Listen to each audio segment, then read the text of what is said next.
Hello नमस्ते हजुरहरुलाई स्वागत छ कवि टेकमा र आज फेरि हजुरहरुको लागि मैले एउटा नयाँ भिडियो लिएर आएको छु।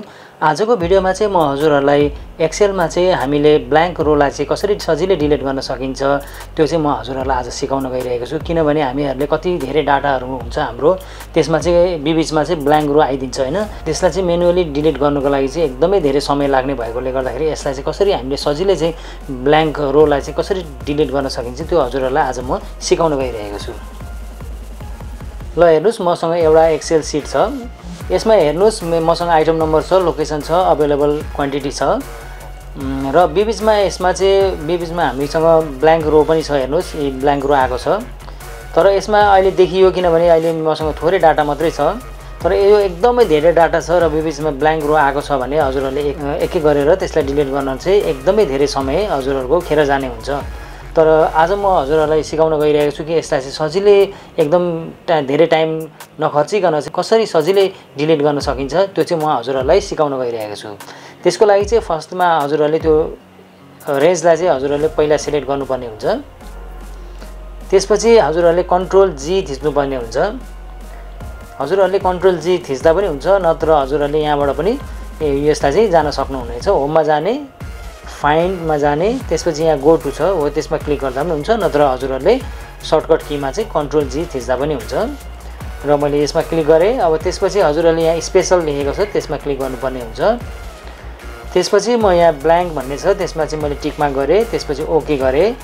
त्यसपछि यसले चाहिँ यहाँ भएको त्यो रेन्जमा भएको चाहिँ ब्ल्याङ्क सेललाई चाहिँ सबैलाई हाइलाइट गर्ने काम गर्छ। हेर्नुस् अब हजुरहरुलाई यसको चाहिँ डिलिट गर्नु छ भने चाहिँ अब यहाँ डिलिटमा जाने, त्यसपछि यहाँ डिलिट सिट रोज भनेर लेखेछ त्यसमा क्लिक गर्दिने।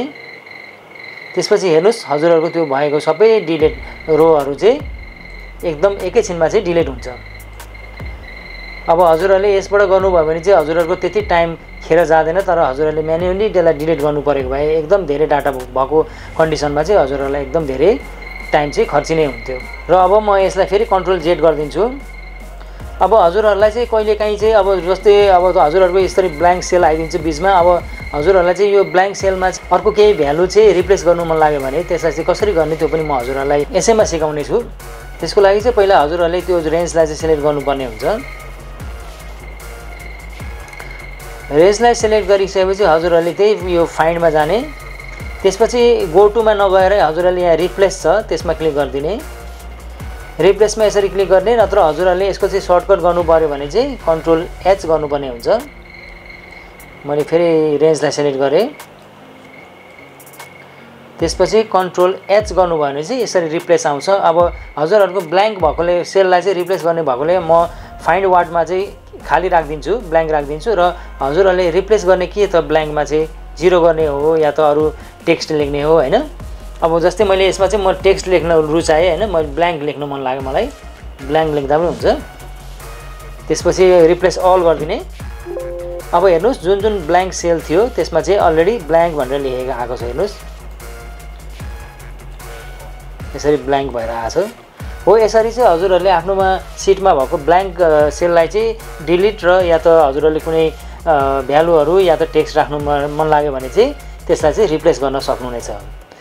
ल आजको भिडियो हजुरहरुलाई कस्तो लाग्यो? राम्रो लाग्यो भने लाइक गरिदिनुस्, शेयर गरिदिनुस्, कमेन्ट गरिदिनुस् र हजुरहरु नयाँ हुनुहुन्छ भने मेरो च्यानललाई सब्स्क्राइब गरिदिनु होला किनभने म यस्तै हजुरहरुलाई जानकारीमूलक भिडियोहरु चाहिँ ल्याउने गरेको छु। र यति भन्दै आजलाई बिदा चाहन्छु। नमस्ते, बाइ।